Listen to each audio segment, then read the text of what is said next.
أنا مسلم وأقولها ملء الفؤاد وفي حنايا الأضلع.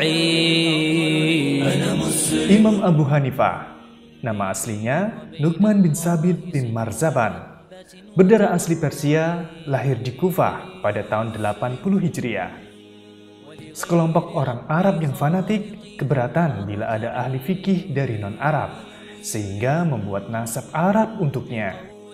Ia dikenal dengan sebutan Abu Hanifah. Ada yang mengatakan karena memiliki anak perempuan bernama Hanifah. Ada pula yang mengatakan karena ia sering menggunakan botol berisi tinta untuk menulis. Botol tersebut dalam bahasa Irak disebut Hanifah. Kisah pertemuan ayah dan ibu Imam Abu Hanifah sungguh mengharukan dan sangat populer. Suatu hari, Sabit, sang ayah, mendapati apel jatuh di sebuah kebun. Ia memakan apel tersebut hingga separuh. Sadar bahwa buah itu bukan miliknya, ia mencari penjaga kebun untuk minta kehalalannya. Sabit khawatir daging yang tumbuh dari buah apel yang belum halal itu akan dijilat api neraka. Tapi tukang kebun itu bukan pemilik, sehingga tak bisa memberikan penghalalan. Sabit diarahkan untuk menemui pemilik kebun yang tinggal sejauh perjalanan sehari semalam. Demi menjaga tubuhnya dari makanan haram, Sabit rela menempuh perjalanan itu. Sampai di tujuan, pemilik kebun memberikan syarat. Jika terpenuhi, ia memaafkan dan menghalalkan apel itu. Jika tidak, ia tidak akan memaafkannya. Syaratnya, Sabit harus menikahi putri pemilik kebun. Kepada Sabit, sang ayah menyebutkan bahwa putrinya itu buta, tuli, bisu, dan lumpuh. Tentu saja Sabit kaget sekaligus bingung. Bagaimana ia akan menjadi suami dari wanita yang memiliki semua cacat fisik tersebut? Namun demi kehalalan sepotong apel tadi, ia pun menyanggupi. Ia menikahi anak pemilik kebun yang ternyata ia adalah putri yang cantik jelita. Bisa melihat, mendengar, berbicara, dan berjalan sempurna. Cacat yang disebut si ayah adalah kiasan untuk menguji kesungguhan tekad Sabit. Ia disebut buta karena tidak pernah melihat hal yang haram. Ia dikatakan tuli karena tidak pernah mendengarkan yang haram. Ia dikatakan bisu karena tidak pernah mengatakan yang haram. Dan ia dikatakan lumpuh karena kakinya tidak pernah berjalan untuk kemaksiatan. Dari pernikahan lelaki dan wanita yang sangat menjaga diri itulah lahir anak laki-laki yang kelak menjadi salah satu dari imam 4 madhab yang dikenal seluruh dunia.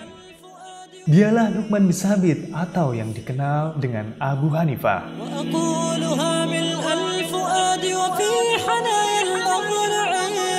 Lazimnya anak-anak Islam pada masa itu, Abu Hanifah kecil sudah mulai menghafal Al-Quran. Ia juga belajar langsung ilmu qiraah dari Imam Asim, salah satu dari imam qiraah Sab'ah. Saat beranjak dewasa, ia menekuni profesinya sebagai pedagang. Suatu ketika, ada seorang wanita menawarkan sepotong baju sutra dengan harga 200 dirham. Bukannya menawar dengan harga lebih rendah, Abu Hanifah justru menawarnya lebih tinggi. Sampai akhirnya datang juru taksir yang menghargai baju itu dengan 500 dirham. Sebaliknya, pernah ada seorang yang membeli baju. Abu Hanifah memberikan harga sangat rendah, yaitu 4 dirham. Alasannya, baju yang lain sudah terjual dan ada keuntungan. Untuk mengembalikan modal, ia hanya perlu 4 dirham. Ia juga pernah memburu seseorang hingga ke Syam. Gara-gara orang itu membeli baju yang ada cacatnya, ia memburu untuk mengembalikan uang si pembeli. Ketika selama sepekan perburuan tak kunjung hasil, ia sedekahkan uang hasil penjualan baju tersebut. Sifat dan perangai Abu Hanifah ini diamati oleh Amir Asy-Sya'bi.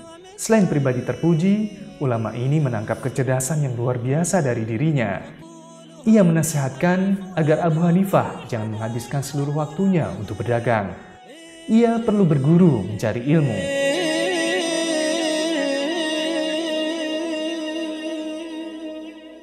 Sejak itulah Abu Hanifah libur dari pasar. Toko warisan sang ayah ia percayakan kepada seorang sahabat untuk mengelolanya. Ia sendiri menghabiskan waktu di halakoh-halakoh ilmu di Masjid Kufah. Di sana, ia belajar ilmu kalam, ilmu hadis, dan ilmu fikih. Ia mengambil ilmu dari beberapa guru, namun guru utamanya adalah Hamad bin Abu Sulaiman Al-Kufi, imam fikih di Irak saat itu. Abu Hanifah bersumpah akan tetap berguru hingga maut memisahkan mereka. Pada tahun 120 Hijriah, Hamad bin Abu Sulaiman Al-Kufi wafat setelah Abu Hanifah menghabiskan waktu 18 tahun untuk berguru kepadanya. Pengembaraannya dalam mencari ilmu akhirnya membulatkan tekadnya untuk fokus pada satu disiplin ilmu, yaitu fikih. Ia melihat para sahabat Nabi dan tabi'in menyibukkan diri di bidang syariat dan ilmu fikih. Abu Hanifah menimba ilmu langsung dari murid-murid sahabat Rasulullah SAW, seperti Ikrimah, murid Ibnu Abbas, Nafi, murid Abdullah bin Umar, dan Atha bin Abi Rabah, ahli fikihnya Mekah. Ia juga sempat bertemu dengan sahabat yang berusia panjang seperti Anas bin Malik, Abdullah bin Aufa, dan Wathilah bin Asqa. Secara aliran, guru-guru Abu Hanifah tidak hanya dari kalangan Ahlus Sunnah wal Jamaah semata. Di antara mereka, ada yang beraliran Syiah dengan seluruh sekte-sektenya. Kecintaannya kepada Ahlul Bait dan keluarga Nabilah yang mendorong Abu Hanifah untuk menimba ilmu dari mereka. Imam Abu Hanifah hidup dalam masa keemasan dinasti Umayyah dan era awal dinasti setelahnya, yaitu dinasti Abbasiyah. Di masa itulah aktivitas keilmuan Islam berada pada puncak tertinggi. Mereka mewarisinya dari generasi sahabat Nabi SAW. Selain itu, keberadaan orang-orang dari bangsa non-Arab yang masuk Islam juga memperkaya warna tradisi keilmuan Islam saat itu. Beberapa kitab ilmu pengetahuan diterjemahkan ke dalam bahasa Arab. Filsafat-filsafat Yunani juga mulai masuk mewarnai ke dalamnya. Negeri Irak, tempat tinggal Imam Abu Hanifah di era akhir dinasti Umayyah hingga awal dinasti Abbasiyah, merupakan wilayah persinggungan berbagai etnis. Penduduknya berasal dari berbagai ras, mulai Persia, Arab, Romawi, dan India. Selain masyarakatnya yang heterogen, Irak juga merupakan tempat tumbuh dan berkembangnya beragam aliran, seperti Syiah, Mu'tazilah, Jahmiyah, Qadariyah, dan Murji'ah. Di masa inilah mulai muncul pendapat Al-Quran adalah makhluk. Memang, Irak sudah dikenal sebagai pusat pertarungan intelektual sejak zaman pra-Islam.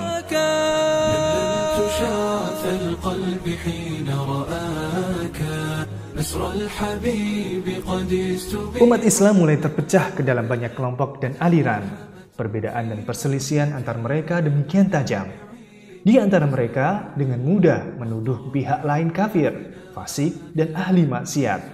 Mereka juga sangat mudah menghunus senjata untuk memerangi saudaranya. Di antara penduduk negeri yang ditaklukkan, ada oknum yang masuk Islam hanya pura-pura saja. Mereka ingin merusak Islam dari dalam dan pondasinya, demi mengembalikan kekuasaan agama mereka terdahulu yang hilang seiring dengan kehadiran Islam. Kasakusuk mereka dalam berinteraksi dengan kaum muslimin mengakibatkan sebagian komitmen umat Islam terhadap agamanya melemah, sehingga mereka berani membuat hadis palsu. Sementara jarak Kufah dengan Madinah sebagai markas sahabat yang menghafal hadis-hadis Nabi cukup jauh. Kompleksitas masalah yang dihadapi akibat persinggungan berbagai etnis dan bangsa, ditambah jauhnya jarak Madinah, merupakan salah satu sebab yang mendorong munculnya sejumlah ulama yang dikenal dengan istilah Ahlur Ra'yi. Secara sederhana, Ahlur Ra'yi adalah ulama yang melakukan ijtihad dengan pendapatnya sendiri, manakala mendapatkan masalah yang dalilnya tidak ditemukan dalam Al-Quran maupun As-Sunnah. Tentu saja bukan sembarang pendapat, melainkan pendapat yang disesuaikan dengan pemahaman mereka terhadap Al-Quran dan As-Sunnah. Imam Abu Hanifah dikenal sebagai salah satu ahli fikih yang menonjol dari kalangan Ahlur Ra'yi. Kecerdasannya dalam mengolah logika, dipadu dengan dalil-dalil syar'i, membuat ulama lain mengajukan namanya untuk mendebat pemahaman aliran-aliran sesat. Ia berhasil menjawab berbagai pertanyaan kaum ateis dengan jawaban yang memukau. Ketika ditanya sejak kapan Allah itu ada, Imam Abu Hanifah balik bertanya angka sebelum angka 3, angka 2, dan angka 1. Ketika si ateis tidak bisa menjawab adakah angka sebelum angka 1, ia menimpali. Jika angka 1 saja tidak didahului oleh apapun, bagaimana dengan zat yang maha satu, yaitu Allah Azza wa Jalla? Saat si ateis bertanya, kemana wajah Allah menghadap? Imam Abu Hanifah balik bertanya, kemana cahaya lampu berpendar saat dinyalakan di ruang gelap? Ketika dijawab, ke semua arah. Ia menimpalinya, jika cahaya buatan saja dapat berpendar ke semua arah, bagaimana dengan Allah, cahaya langit dan bumi? Saat ditanya mengapa setan dapat disiksa dengan api, padahal ia diciptakan dari api, Imam Abu Hanifah kemudian mengambil batu bata. Ia lalu memukulkannya ke kepala si ateis. Si ateis pun menjerit kesakitan. Imam Abu Hanifah mengatakan, manusia diciptakan dari tanah, sebagaimana batu bata pun dibuat dari tanah. Semoga kamu sekarang paham bagaimana tanah dapat disiksa dengan tanah. Pimpinan kelompok ateis itu pun akhirnya masuk Islam.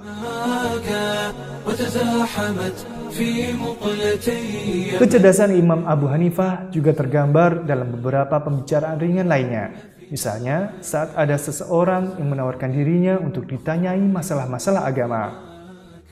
Imam Abu Hanifah hanya bertanya tentang jenis kelamin semut yang disebut dalam kisah Nabi Sulaiman. Orang itu diam tidak bisa menjawab. Lalu Imam Abu Hanifah menjelaskan, semut itu betina karena Al-Quran menyebutnya dengan namlah, dengan huruf tak di akhir yang biasa digunakan untuk kata ganti wanita. Imam Abu Hanifah juga dikenal memiliki pandangan dan pemikiran khas yang tidak dimiliki oleh imam madhab lainnya. Di antaranya yang dikenal dengan istilah iftirodot atau fikih antisipatif. Fikih antisipatif adalah fatwa fikih untuk masalah-masalah yang belum terjadi, tapi kemungkinan besar akan terjadi. Fikih jenis ini banyak menyebar di kalangan ulama fikih ahli ra'yi. Mereka menyimpulkan alasan hukum berdasarkan Al-Quran dan As-Sunnah pada satu masalah untuk diterapkan pada masalah lain. Misalnya ketika seorang suami meninggalkan istrinya selama bertahun-tahun, lalu istrinya menikah dengan lelaki lain karena yakin suaminya telah meninggal. Abu Hanifah menanyakan hukum masalah ini kepada Qatadah. Alasan Abu Hanifah yaitu sedia payung sebelum hujan, bersiap menghadapi musibah sebelum musibah tersebut benar-benar datang. Fikih antisipatif ini banyak dilandasi oleh fikih ra'yu dan qiyas. Meski demikian, Abu Hanifah bukanlah peletak pertama fikih antisipatif. Ia hanya memperluas cakupan dengan memperbanyak masalah yang dibahas. Dalam sebuah riwayat disebutkan, ia telah merumuskan 60 hingga 300 ribu masalah fikih antisipatif.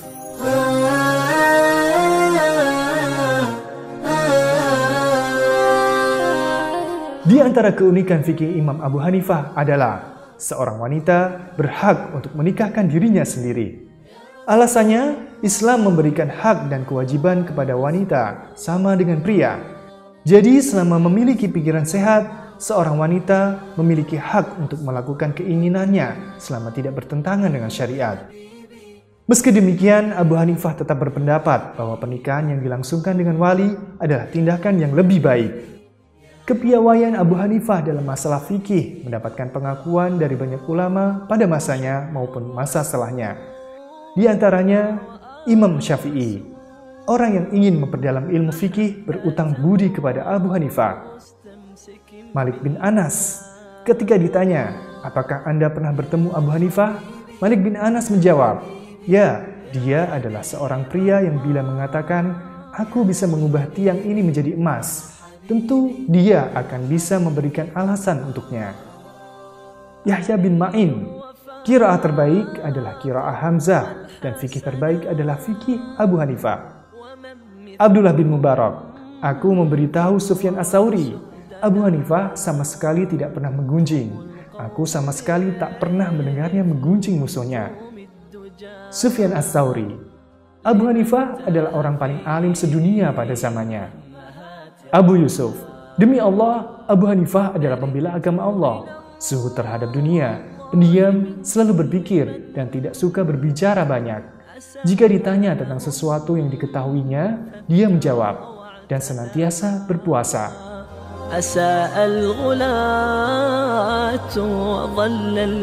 Imam Abu Hanifah wafat dan dimakamkan di Baghdad pada tahun 150 Hijriah. Ia menjadi salah satu dari 4 imam madhab yang diakui oleh kesepakatan umat Islam. Kini madhab fikihnya banyak dianut oleh kaum muslimin di negeri-negeri seperti Kazakhstan, India, Pakistan, Irak, Turki, hingga sebagian wilayah Eropa. Ya Habibi, Ya Habib Allah, Ya Habibi, Ya Habibi, Ya Habib Allah.